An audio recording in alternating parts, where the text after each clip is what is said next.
Thank you, President Jones. So it's great that some of you can join us either online or in person. In the past, what we've done on the AGM is had a lecture. Someone has shared the lecture, and some of those have been excellent. Well, all of them, should I say, have been excellent occasions to reflect upon something. We're going to do something slightly different today, which is we're going to have an opportunity to do a bit more of an interview. So I'm going to ask the Reverend Dr. Steve Holmes some questions about some of the research he's been engaged with, and here's some reflections on how he's seeing Baptist studies at the moment. And then there'll be an opportunity for you to ask some questions. And so we're kind of engaging with someone who is spending quite a bit of their time at the moment involved in Baptist studies with a special interest in Baptist histories as well. So welcome, Steve. Thank you, Andy. Good to be with you. Sorry not to be there in person. I had planned to, but events. Well, Steve, you are the senior lecturer in theology at University of St Andrews. You've written about Anselm, written about Barth, Calvin. I couldn't think of anyone with D, but I got to E, Edwards, Luther. Some of the big names of theology. But as I look back through your work and your publications of the last kind of nearly 15 years, you seem to have spent quite a lot of time in the 17th century with a group of people called Baptists, or whether we might call them Baptists or not, that's a whole other kind of question. And I just felt that was interesting, that's where your research has taken you. So I wonder, my first question is, how did that all start, this engagement in this area? What's the kind of project that you found yourself in? Was it a planned one? And perhaps what's that project you think trying to do? Okay, well, how did it all start? I mean, I suppose at one level it started when I was an undergraduate studying natural sciences in Cambridge and was dragged along to a KICU mission meeting by a friend who was at that time attending a Baptist church, although St Andrew Street, although he's was previously and has since been Anglican. And so I found my home within a Baptist church and went to train for ministry in a Baptist college and was taught history by someone who's on this call. And so at some point along the way, reflection on the tradition I found myself within was natural, in both in terms of my own interests and in terms of the occasional invitations to contribute to this or that or to engage. So a lot of my broader work on Baptist identity in particular has its origins in ecumenical discussions. Any of us who have been involved in formal ecumenical discussions will know that the great gift is discovering who you are as you start to see yourself through the eyes of another. The 17th century stuff began in 2009, when there was a series of lectures at Regent's in Oxford commemorating the 400th anniversary of the baptisms. And I was asked to speak on, under the title, Trinity and Christology, why can't we just read the Bible, or something similar? And took, as has been my instinct generally, a kind of broadly historical approach, looking back at controversies that had occurred. And that was when I first tripped over the name of Matthew Caffett, who formed a fairly minor part of that paper. But somehow he interested me. I discovered a controversy that had really erupted and had led to schism amongst the General Baptists in the 1690s that didn't seem fully narrated. And I'm not quite sure why I felt that, but I did. And so for the next however many years, when I had a an odd moment, or when I was in the sort of library that was useful for these things, I poked around a bit at Caffin, and the first published result of that was in the Quarterly, on the suggesting that Caffin was one of the authors of the 1660 Standard Confession. But really, it's gathered pace, I suppose, in the last 5 years. One part of that was lockdown. Bizarrely, the 17th century is now an excellent place to do research if you're confined to your own house, because if you've got the right subscriptions, or you're a member of a university that's got the right subscriptions, they claim every text prior to 1800 published in England. In 20 years, I've found 3 that aren't actually there. But virtually every text is scanned and searchable. And so there's opportunity to do research that would have been almost unimaginable 20 years ago when I started, which was a bit more than 20 years ago. I was able to pursue themes through 17th century pamphlets and literature, and began to see that, first, I largely because actually of a question from a colleague which had to do with filling in some university form, and he asked, why does this matter? What's the impact? What's the relevance of this 17th century stuff? Which I didn't have an immediate answer to, but as I reflected on it, I suddenly realized that what fascinated me about Caffin and his contemporaries, and his forebears indeed, was that they were excluded from formal theological education largely by virtue of persecution. Caffin managed about 18 months in Oxford before being sent down. The earliest biographer informs us that he was campaigning for believers' baptism, and the divinity faculty in Oxford couldn't refute his arguments, and so sent him away, which I suspect is a slightly romantic telling of the story, but he was sent down. But he probably had more education than almost any other, or more formal education than almost any other General Baptist in the 17th century on that basis.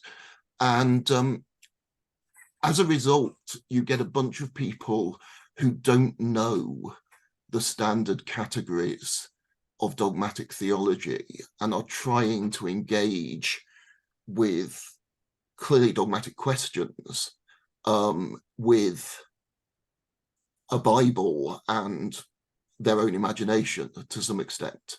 Now, that struck me as very reminiscent of a lot of the communities I knew today. Not so much Baptists, although I think amongst a certain sort of Baptist church, you still do find this. But when I'd been working with the Evangelical Alliance, one of the things that semi-regularly crossed my desk was, here's a statement of faith of a new church formed by an immigrant community who have applied to join. Is it consistent with our declaration of principle, our doctrinal basis for the Evangelical Alliance? And usually the question was, there was some form of oneness Pentecostalism going on, but generally these were pieces written that used a lot of biblical language, but showed no real awareness of ecumenical agreements and formulae. And so on issues such as Trinity and Christology were at least idiosyncratic.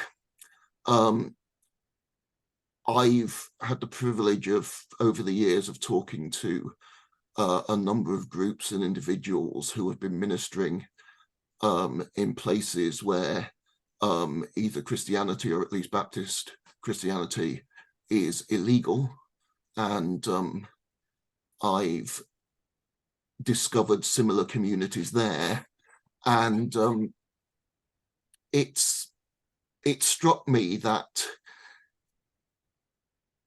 learning from history where perhaps the politics is less severe, where I can talk safely about what Caffins thought, because those who were persecuting Caffin are long dead, talking about what my friend Grace, who lives overseas, thinks would be less safe. So I thought engaging with what I've taken to calling biblicism, this kind of attempt to negotiate doctrinal questions with just the Bible and no access to the ecumenical or traditional categories, is genuinely interesting and is actually of some current use and worth.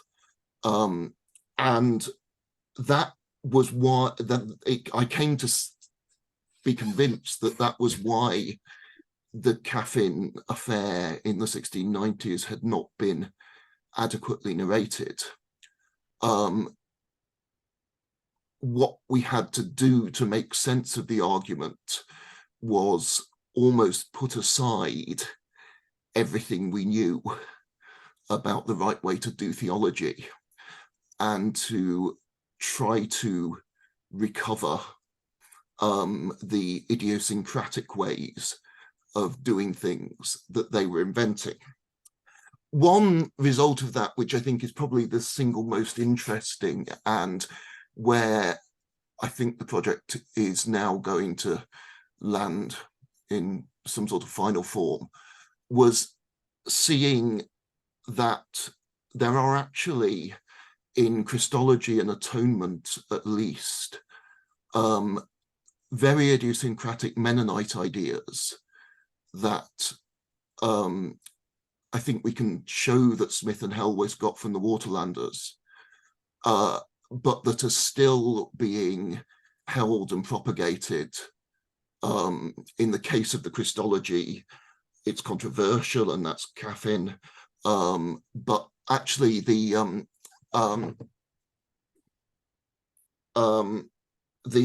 atonement theology you find taught by pretty much every significant leader in the tradition in the 17th century, Grantham, Den, Lamb,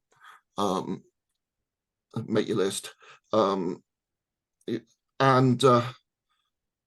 so the influence of the Mennonites, at least the theological influence of the Mennonites, is far longer lasting than I think anyone has been able to demonstrate up to this point, even though many people have been quite keen to make claims.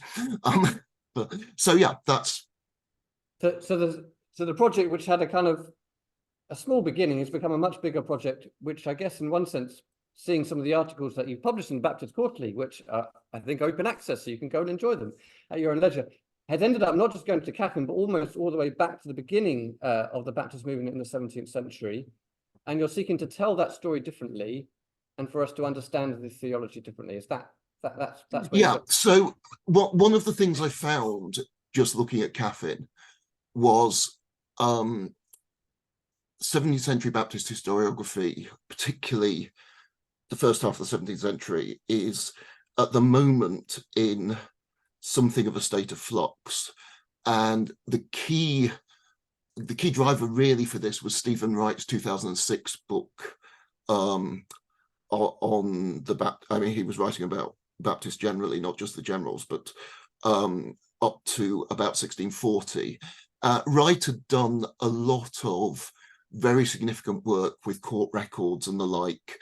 And so for the first time, I think in maybe a century, had actually given us new data.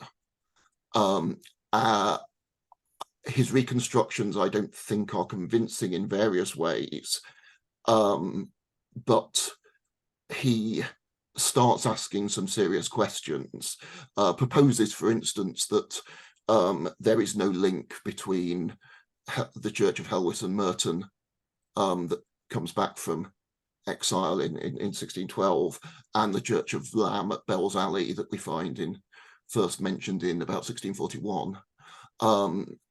Now, I think there is, but I think, if you go back and look at the older histories, the careful historians at least know that they've got no evidence for this. And so in the Societies series, Barry White did the 17th century volume, and he very clearly says it's an assumption that Lamb's Church is a continuation of Helwys's church. I think there's evidence that it's more than an assumption. I think there are idiosyncrasies that you see in both communities that make the connection plausible, and that's one of those quarterly articles. That's that really does strike at the heart of the narrative that we told. Alongside that, there have been a number of very useful studies on individual figures, a couple on Caffin, a couple on Grantham, both the PhDs in these cases, or some shorter things on Lamb and Den and others, and on Smith, of course. And there's been some thematic work, so Bell's book on apocalyptic movements, or things like that, which have all been very interesting, but actually didn't have any shared story to tell when I started looking at them. So, what Wright wants to say about the lack of connection, or the connections between the particulars and the generals, basically contradicts what Bell assumes is the case, or Underwood in his discussion of the Baptists and the Quakers in the Lamb's War or whatever.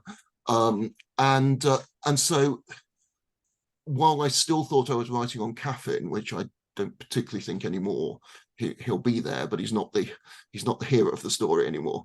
I nonetheless felt I had to go back and do some work on the tradition that he joined on his conversion, because there was a lot of good and worthwhile recent historiography, but it needed synthesizing, and that work of synthesis was non-trivial because people were arguing different points.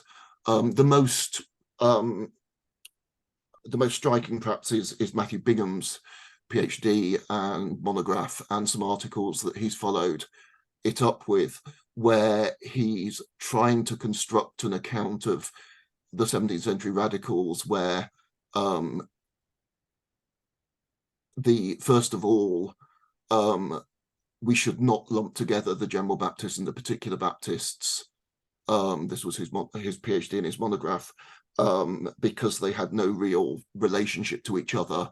We do far better to see the particular Baptists as fraternally related to the Independents, as both Calvinistic Congregationalists who happen to differ over baptism, and the General Baptists as a completely different stream. And he followed that up with a couple of articles essentially arguing that the category of General Baptist is a totally meaningless one, down to, I think he'd want to take it to 1660 or something. Now, I've had a couple of pops at this. There's one just appeared in the ABQ, and there's a guy called David Little publishing on it, who's doing a PhD at Gateway Seminary, who is actually working under two of my former students, which is nice, but who's also had a bit of a go at it.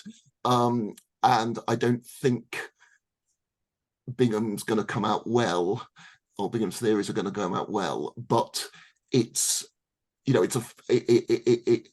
it's a genuine challenge, and he raises some significant points, and he deserves answering. So I guess what they show a little bit is how the study of the 17th century, so the Historical Society is working on a new edited volume looking at the 17th century, has become alive again for the last 10 or 20 years in a way that we perhaps thought we told the story, but we're finding these new ways of, or new questions, or new ways of reading the story, which is, I guess, really interesting. So do you have any reflections on the state of Baptist history or Baptist studies in general, looking at your own work, but also this work that's coming out around it?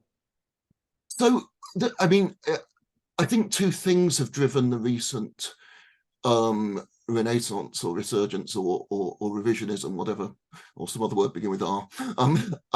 I think, as I say, there's been a lot of good archive work which represents most powerfully people looking at previously unpublished sources, which were not unknown, certainly. I mean, you go back to some of the very earliest articles in the transactions that preceded the quarterly, and people were looking at this stuff, but it was all very piecemeal. So someone might be trying to trace the early church in Coventry, say, and they'd go and look at the Coventry court records or the Coventry diocesan records. Wright actually went much more expansive. The other thing is, as I say, just the availability of searchable electronic texts. I guess a lot of us will know Champlin Burridge's 2 volumes published in 1906 on early English descent, which represent a really significant milestone in his day. One of the things that really struck me reading those was whenever he mentions a primary source, he pauses to tell his readers where they might find it. Because, of course, there were 1 or 2 copies of these books, and if you wanted to read them, you had to travel.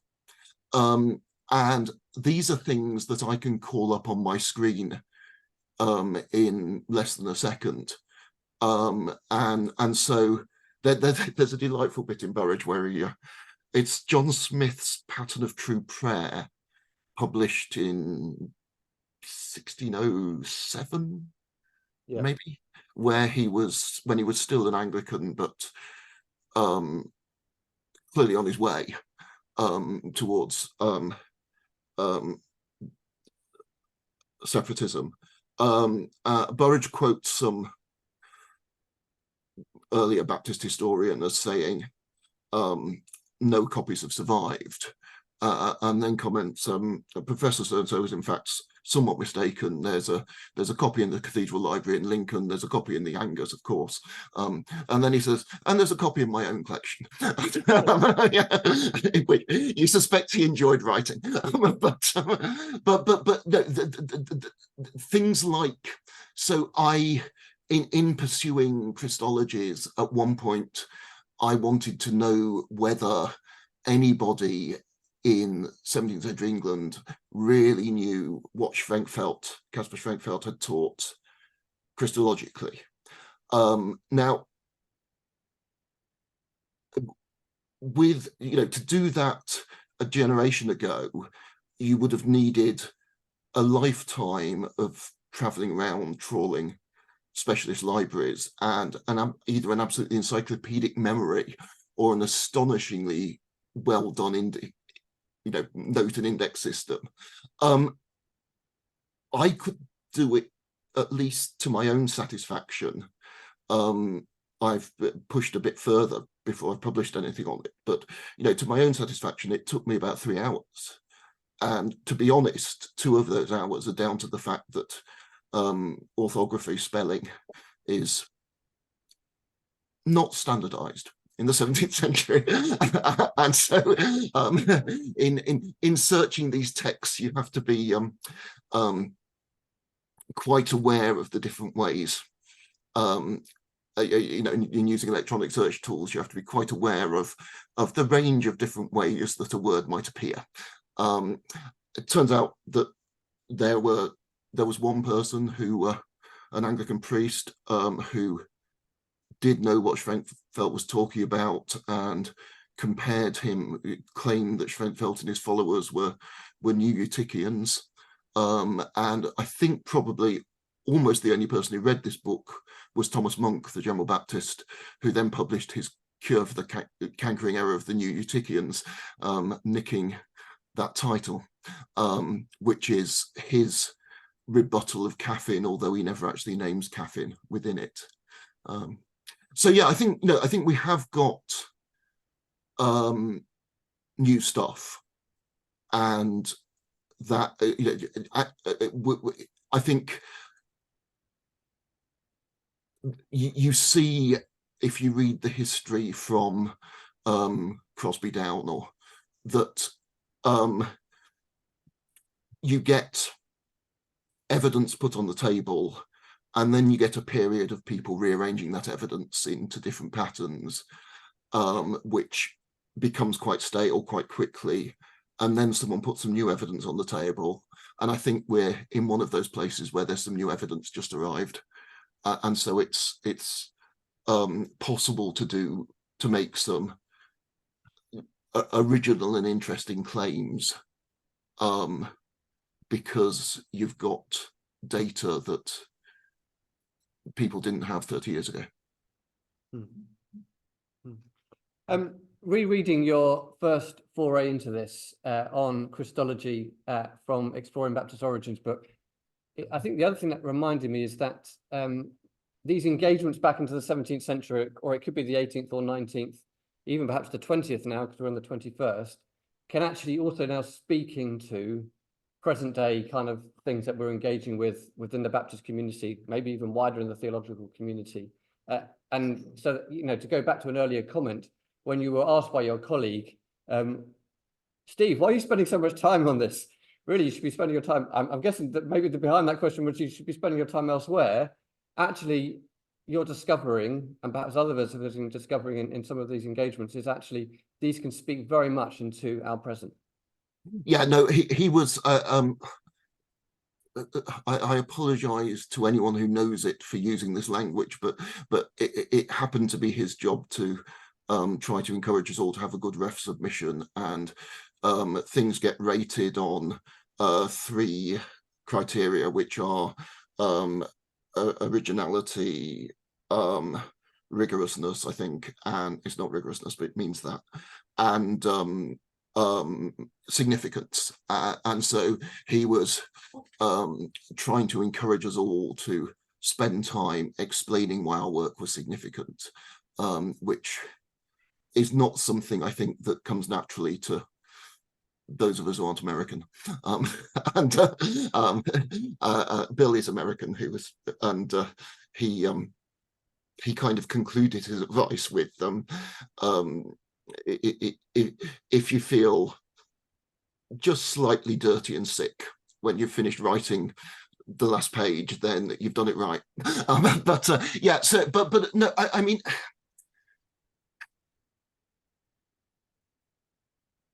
there's various ways we can do these things. So we've had a lot recently of attempts to use the 17th century to justify tendentious claims about Baptist identity.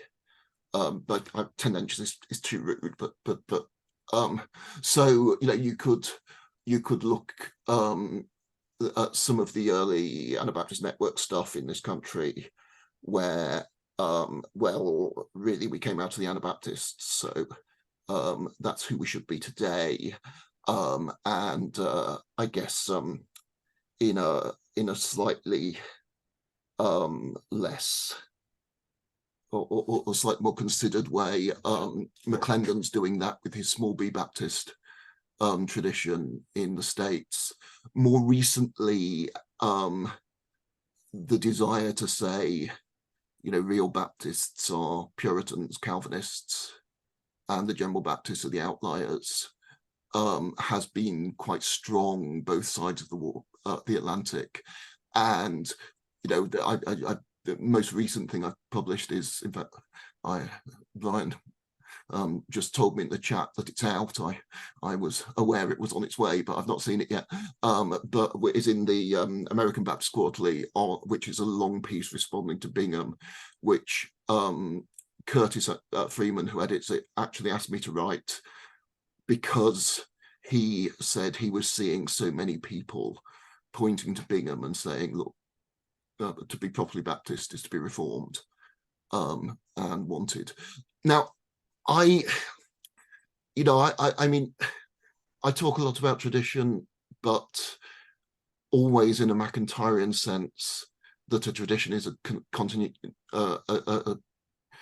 continuous community of conversation.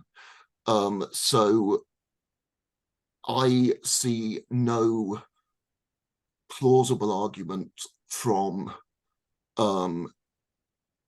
Smith and Helwys or whoever else were basically Puritans or were basically Anabaptists to therefore we should embrace a small B Baptist identity or embrace a pan-reformed identity today. That's not how traditions work. But it is the sort of argument that goes on, and so it does need some sort of response.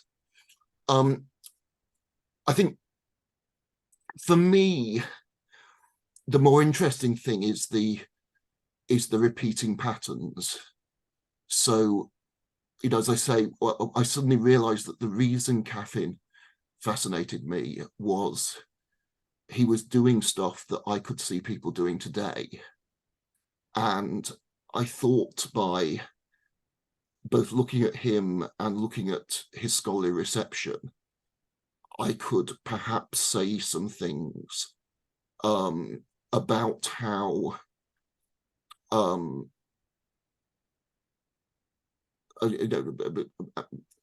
theological scholarship, broadly considered historical, sociological, anthropological, should treat certain marginalized groups, immigrants, persecuted groups of Christians today. And that seemed significant. I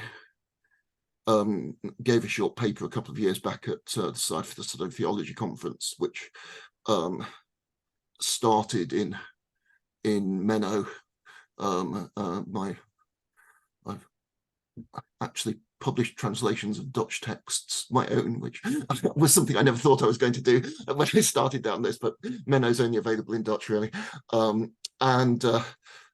I started in Menno, and I ended up with Antonio Gramsci and kind of neo-Marxism, doing this stuff about excluded communities and the subaltern and so on. And it did strike me that virtually everybody I knew was going to like half that paper.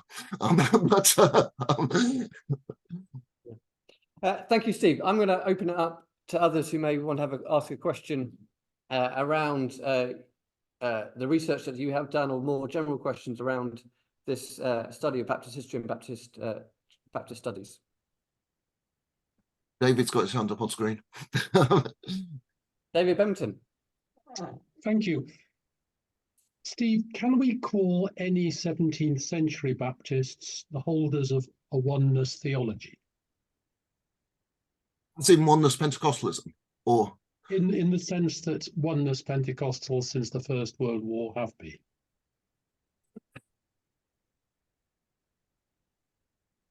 I think the answer is probably.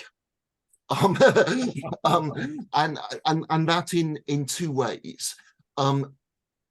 So it seems to me that the kind of native version of oneness Pentecostalism, which can then get distorted in controversy, but is in dogmatic terms,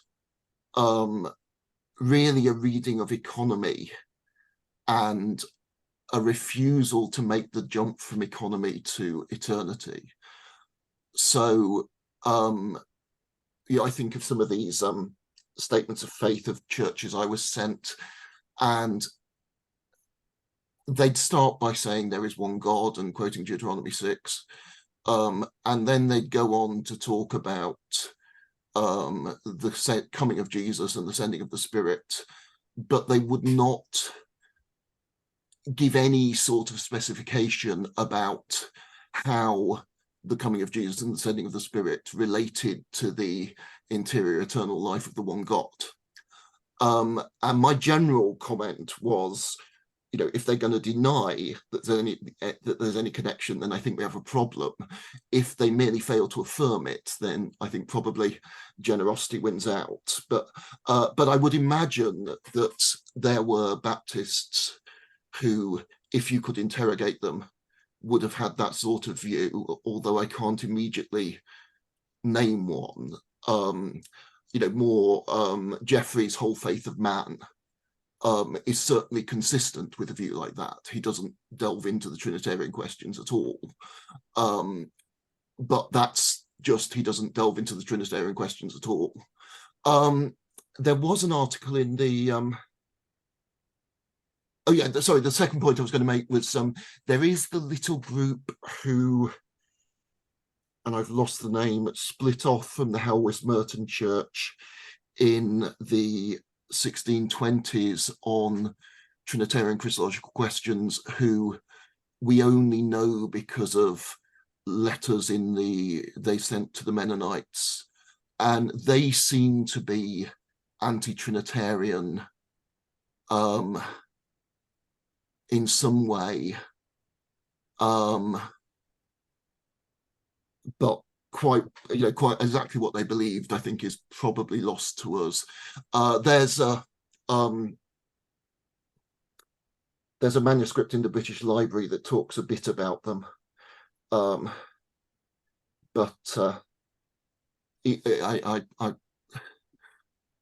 when I looked at it, I didn't think we got a very complete account of what they thought, though. I think I mean, a persecuted group doesn't do speculative dogmatics. That's, I think that's just obvious at one level. And you worry about practical questions. You worry about points of controversy. You worry about trying to line yourself up with, as far as you feel able, with acceptable lines of orthodoxy. And we can see all of this going on in both the Anabaptist and Baptist traditions. But the question of how did the Son relate to the Father in all eternity is not one that anyone gives very much time to, and I think that's very understandable. The other place you could go, there is a 4-page pamphlet pleading for John Biddle's release from prison, which Lumpkin suggests is written by London Baptists, because the second half of the pamphlet is an appeal to the Baptists in the Midlands who wrote the Faith and Practice of the 30 Congregations. I don't think it is written by Baptists. I think the level of relationship that we know existed at the time, or existed 10 years before when the letters were written in 26 and existed 5 years afterwards, was far greater than that text suggests. It is just possible that that little group that broke off from the Merton Church, the Helwys Merton Church, lasted, and it could be a production of that group. But I think more they've seen the faith and practice of the 30 congregations. They've seen that it doesn't actually make any expansive claims about Trinitarianism, and they're kind of hoping that these Baptists might be prepared to make common cause with the Socinians and Unitarians who are writing the thing. Thank you. Other questions or comments?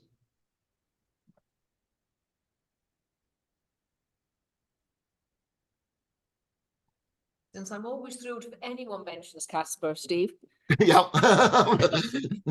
I want to know more about Caspar Schwenkfeld and Baptist on the basis that I'm pretty convinced that Caspar Schwenkfeld was not coherent on his Christology, and therefore any Baptist who was understanding it was doing pretty well. But, sorry, everybody else. Could you say a bit more about that? Yeah, sure. So the Christological point here is the heavenly flesh one. Yeah. Okay, which Caffin certainly holds to. I think you can land that. Okay. I think what he thinks about Trinitarian questions is harder to land, but he certainly holds the heavenly flesh. And you can, I'm pretty convinced that you can find this, once you know it's there, once you know that the Mennonites held it, you can find it kind of wobbling around throughout the 17th century as a point of dispute. So the 1656 General Assembly minutes, I think one of the 1650 General Assembly minutes, I think it's 1656 ones, which are in the Bethel's Green Church book, record that the question whether the Lord Jesus had his flesh from his mother or not is addressed, and I mean it could just be random weirdness, but actually once you know the heavenly flesh stuff, now Menno teaches this, and Menno is probably the most wide-ranging and coherent in terms of open access articles. I've got something in Scottish Journal of Theology a year or two ago that's open access and that traces a lot of this. And Menno gives it to the Waterlanders, the Mennonites that Smith and Helwys engage with, and we can see it there. And there's a guy who I'd love to see someone do some more work on. I keep mentioning it to my Dutch friends, Hans de Ries, who is clearly the key theologian of the Waterlanders, and I think is probably quite creative and probably comes up with this atonement tradition that then runs on. But he holds this heavenly flesh Christology, and there's a really interesting text, confession he wrote in prison, which is very obviously his attempt to sound as safely reformed as he can, but equally obviously is leaving room for heavenly flesh Christology. Now, he and his wife chose to escape from prison rather than face trial, which suggests that he was fairly convinced that he hadn't succeeded in convincing anyone that he was Orthodox. But he, and there's another document he wrote, which is only in Dutch and only in a 18th century printing, actually, which is an attempt to find unity between a couple of Mennonite groups, one holding the heavenly flesh Christology and the other not. So it's definitely flying around there. Now, I trace it back not to Schwenkfeld, but to Minter? No, pre-Schwenkfeld in Strasbourg. Clement something de Jardinier was the PhD. Sorry, I've lost it's in that FJT article. I've lost the name. Very obscure. There's one French PhD in 1960 on him. and nothing else. But it seems like he starts the key kind of trajectories. So he wants a very strong distinction between the Son of God and the Son of Man, and then doesn't really Clement Ziegler then doesn't really give any account of the unity, other than he clearly assumes that there is some sort of unity, and so he thinks there's a heavenly flesh and an earthly flesh, and then that gets past, you know, he influences, I think, probably Schwenkfeld, and certainly I'm going to call up a text here because I'm trying to remember names. We could into Schwenkfeld here, and I'm not sure that's fair on everybody else, but then that gets to Menno and into the Mennonite tradition that way. So, but I mean, I try to make in that SJT paper, I kind of try to make the argument that one, this was always unstable. There was never a settled form, and that goes back to the incoherence that you talk about. But two, that, you know, from Ziegler through Menno, de Ries, into the General Baptists, you've got prior to 1688, say, you know, you've got kind of 10 years under the protectorate when any of these people are not experiencing active persecution.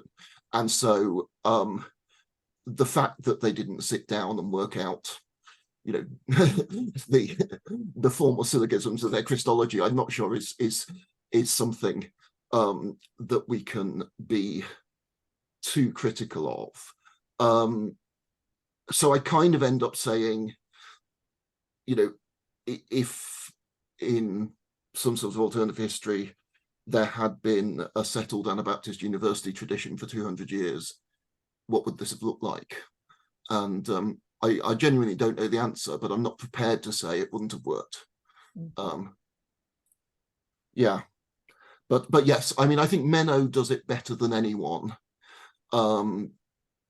In his debate, again, he gets a chance because Duchess what's her name has decided she wants to leave Rome but doesn't know where to go, so employs John Olasco to work out what everyone in her realm believes, and for a couple of years then there's kind of toleration. Menno has a series of debates with John Olasco, and unsurprisingly they differ on ordination and baptism, but then they suddenly discover that they differ on Christology, and so there's then an exchange of published texts, and then Martin Micron gets involved at the end, and it's all slightly tedious, as that sort of polemic text is, you know, quite a lot of, well, you say that this text of scripture means this, but I think it means that, and yeah, well, actually, it doesn't mean either, you know. And it's all in Dutch as well. But the really interesting thing about it seems to me, is that Menno, if you read it knowing technical Christology, you can see not only that John Olasco and Micron are trying to press Chalcedonian categories onto Menno, but that they are, in particularly Micron's case, because they're involved in the debates with the Lutherans, they are stressing the independent reality of the two natures extraordinarily strongly. And Menno just doesn't understand what they're talking about.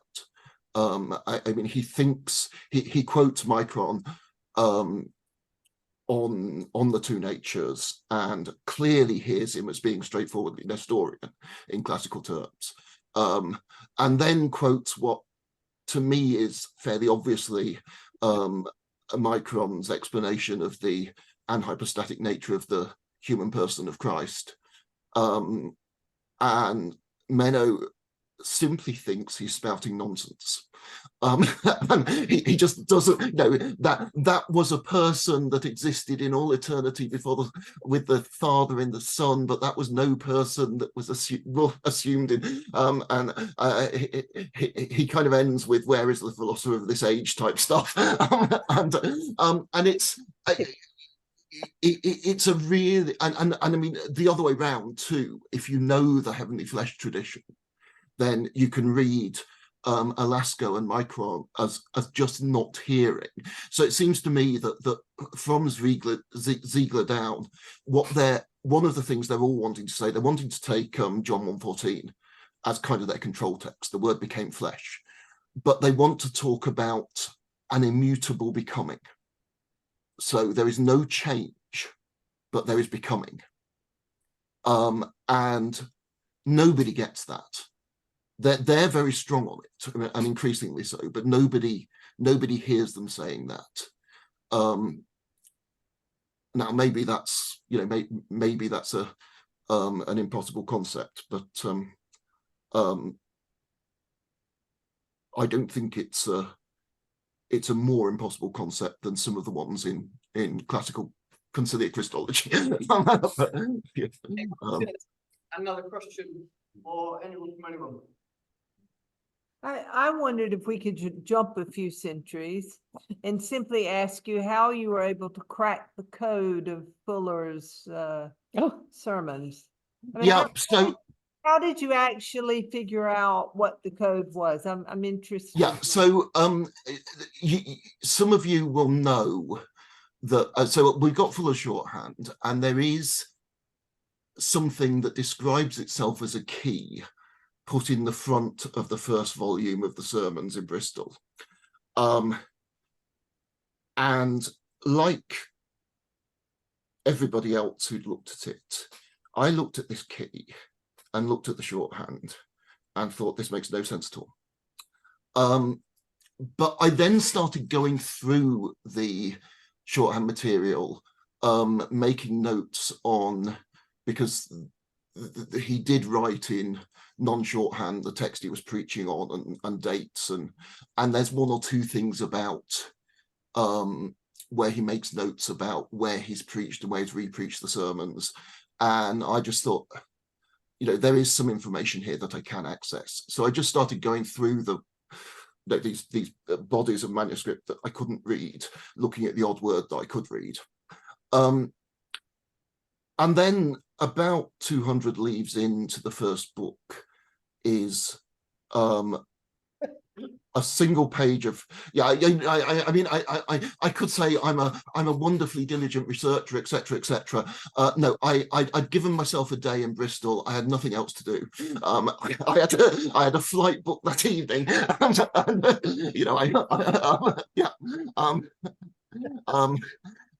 but about 200 pages in, there's a page of shorthand headed Confession of Faith for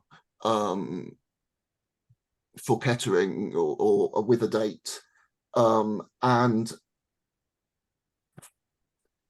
I recognize this date as the confession of faith that he was required to give to the church on being ordained to the ministry there, or sorry, being inducted to the ministry there, and I knew that we had that confession, I think, in his son's biography of him, printed out.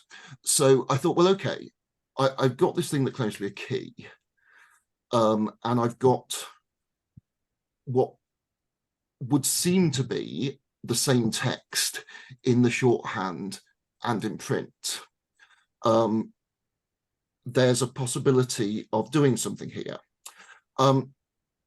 At this point, I decided that this felt like a lot of hard work, got some money from one of our university schemes and set one of our undergraduates on it as a summer project. And so I didn't crack it, Johnny Woods did, or Johnny Woods he got married yesterday and they've hyphenated the name, and I can't remember his wife's name. But anyway, which actually for me was wonderful, because he told me, I think I'm getting this. I mean, first of all, we both established that, yes, when we knew what a word was, we could read it. But then Johnny worked his way slowly through, and I mean, Johnny is Hebrew Bible scholar. His PhD's in Hebrew Bible, and whether working with Hebrew makes this easier, I don't know. Johnny worked his way through, and said as he got towards the end, he was trying to simply interpret the shorthand text and then comparing it to the printed copy, and reckoned he was hitting at about 70%. So I said, well, okay, one of the other things I noted in the book was there were 2 sermons that were preached, that Fuller preached as he left Soham, that they were his farewell sermons, morning and evening. And I said, well, okay, if you think you're getting somewhere, here's some more money from some other university scheme. Have a go at those 2. And about 3 weeks later, it was just before Christmas, I think, Johnny emailed me 2 Word files, and I sat and read at least about 70% of Fuller's farewell sermons. And I think probably I got the rush far more than he did, because, you know, he'd slaved over this word by word, whereas I was looking at this thinking, wow, this, yeah. That was the, it was simply finding, you know, in a sense, it was finding the Rosetta Stone, was what we did. And then Johnny did a lot of very good work,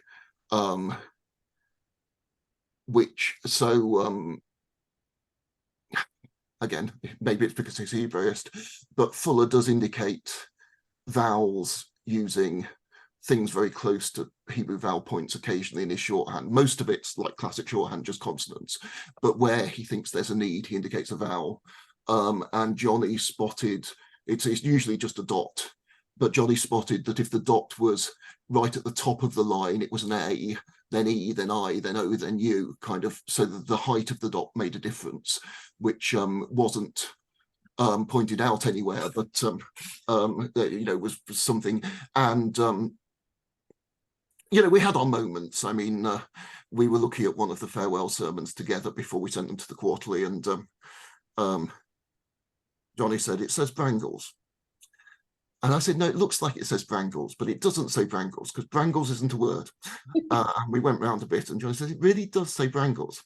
I said, no, it doesn't. Brangles isn't a word. And he was sufficiently insistent that eventually I pulled out a dictionary of 18th century English from somewhere and discovered that Brangles was a word. Meaning kind of worthless dissensions or meaningless arguments or something.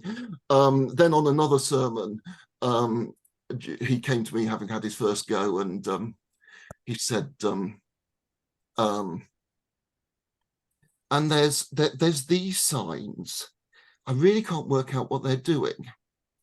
I looked and said, yeah, those aren't shorthand, Johnny. That's 1, 2, 3 numbering the heads of the sermon. He attempted to write some sermons in shorthand so that 100 years or 200 years later, someone else would have to decipher them, I think. Yeah. We've probably got just a couple more minutes for any last question or comment. Brian Talbot. Hand up. Brian.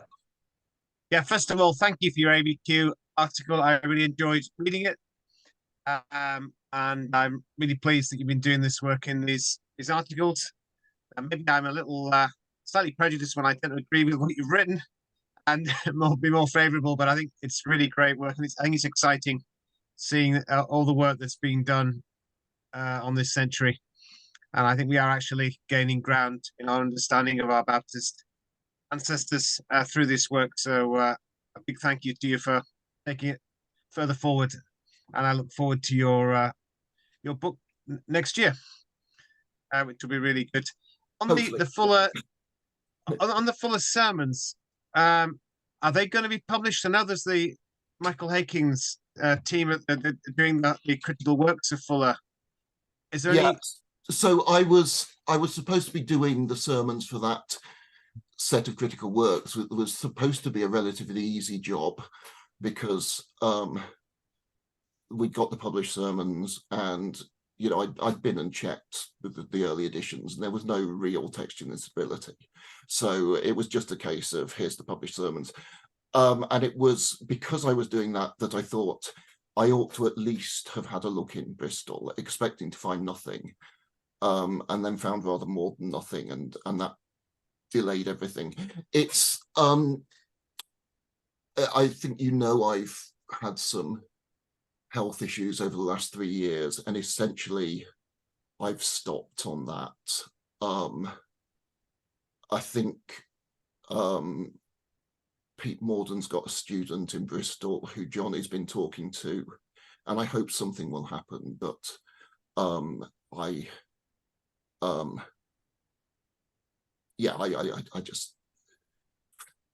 went through some times where quite a lot had to give, and that was one of the things that gave. And Johnny, as I say, has now finished his PhD and is married and is looking for academic roles of his own, and really spending hours transcribing shorthand isn't something that he wants us to do anymore. And I kind of ran out of places to go for money to pay him. So we did try to. So there's a book of again, it was I've lost the guy's name, who was librarian at Bristol at the time, Mike or something. Really? Right, Brian. Yeah. He sent us a couple of photos of another manuscript they got lying around that was obviously in shorthand. That they had no idea at all what it was or where it was from. And we fairly rapidly worked out that it was Fuller, it was Fuller sermons, and it was every sermon he preached over the course of a year in Kettering, and notes about where he travelled and where he preached. So we did try to get someone interested in doing just that as a kind of first, but kind of 4 publishers down, we decided that we'd failed. But yeah. So yeah, I really hope this stuff will happen, but I think it's not going to be Johnny and me who do it. I think we will. I know both he and I would be very, very happy to pass on whatever we've got in terms of material and expertise to anyone who wants to pick it up. But yeah. Thank you, Steve. Many of us have enjoyed reading your articles in the Baptist Quarterly and elsewhere in this area, and I'm not sure the book is going to be out next year. That is the kind of question that academics never like being asked. When's the project going to be? So, well, yeah, but Brian actually asked me in the chat, and I said maybe next year. So, I think so. I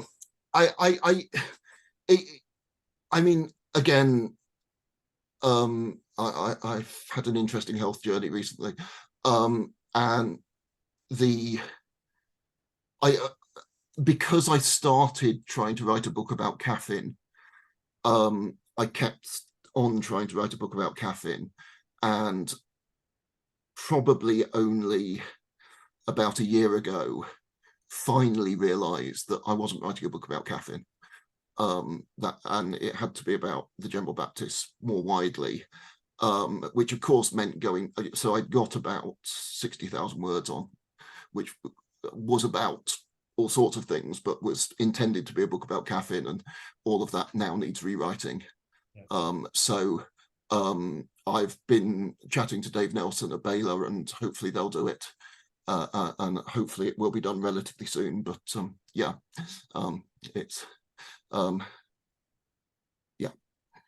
Well, we will look forward to seeing it when it emerges. I don't know if there's any more articles that might appear on your way to that.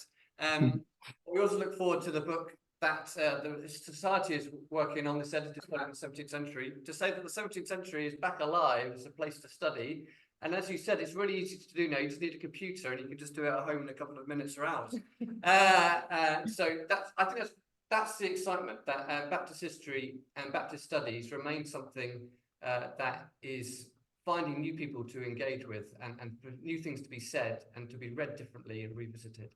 So thank you for sharing with us this afternoon what you've been up to in the last 10 or 15 years, and we hope to see it completed. Well, thank you, Andy. Yeah. I'm going to quickly hand back to our president for any final words. To say that we're finished, I guess. Yes, yeah, well, thank you very much for being with us. Thank you, Steve. Thanks to other members of the Society, both here in Bloomsbury and around the country and overseas. And enjoy the rest of your day. Goodbye. Thank you, everyone.